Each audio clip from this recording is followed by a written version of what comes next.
حضرت عبداللہ ابن عمر فرمانے لگے کہ نبی پاک صلی اللہ علیہ وسلم فرماتے ہیں 3 لوگ سفر کر رہے تھے،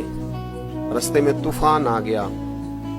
تیز بارش شروع ہو گئی، تو حضور فرماتے ہیں وہ تینوں بارش سے بچنے کے لیے ایک غار میں چھپ گئے۔ کو پتہ ہے پرانے زمانے کے اندر غاریں ہوتی تھیں اور لوگ جب سفر کرتے تھے لمبے تو پتھروں اور پہاڑوں کے بیچ میں سے سفر کرتے تھے۔ وہ غار کے اندر چلے گئے، اب چونکہ طوفان بہت زیادہ تھا، جب وہ غار کے اندر چلے گئے تو اللہ کے پیارے حبیب صلی اللہ علیہ وسلم فرماتے ہیں پتھر اوپر سے لڑکتا ہوا آیا اور غار کے منہ کے آگے آ کے اس نے غار کو بند کر دیا۔ اتنا تیز اور اس مضبوطی کے ساتھ وہ پتھر لگا اور اتنا صحیح فٹ ہوا کہ اندر روشنی آنی بھی ختم ہو گئی۔ اب 3 لوگ ہیں، تھوڑی دیر تو وہ پریشان رہے کہ شاید اب کبھی بچ نہیں سکیں گے، شاید چاروں جانب اندھیرا ہی ہے اور اندھیرا ہی رہے گا، شاید یہاں سے نکلنے کے لیے اب ہمیں کوئی رستہ میسر نہیں آئے گا۔ وہ پہلے تو پریشان ہوئے، پھر کہنے لگے یار اس طرح کرو، ذرا غور کیجئے گا میری بات پر۔ فرمایا اس طرح کرو، اگر کوئی زندگی میں نیکی کی ہے نا تو ذرا اس نیکی کو یاد تو کرو اور یاد کر کے اس مالک کے حضور عرض تو کرو، وہ کریم ہے، کوئی آنکھوں شاید من جائے تے گل کم تتڑی دا بن جاوے، عرض تو کرو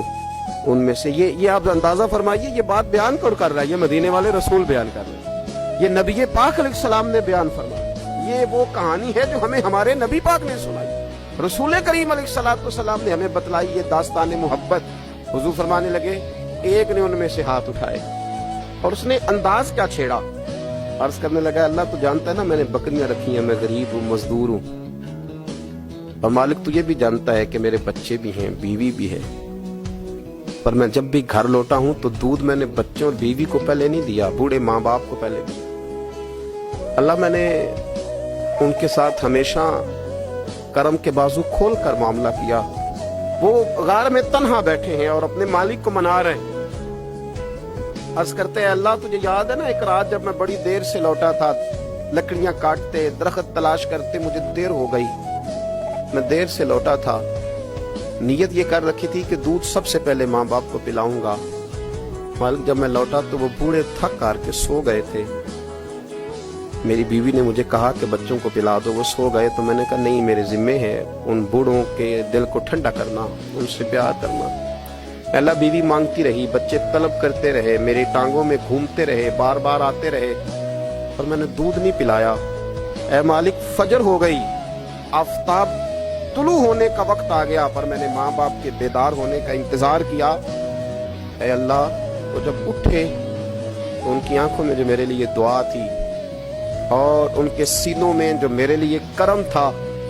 اگر تیری بارگاہ میں وہ نیکی قبول ہے تو مالک پھر رحم فرما، نہ اس مشکل سے آسانی عطا فرما۔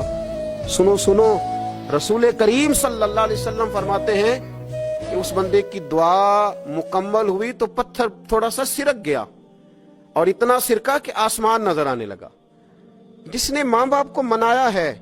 ان سے پیار کیا ہے، پھر یہی بات وسیلہ بن جائے گی رب کے ماننے کا۔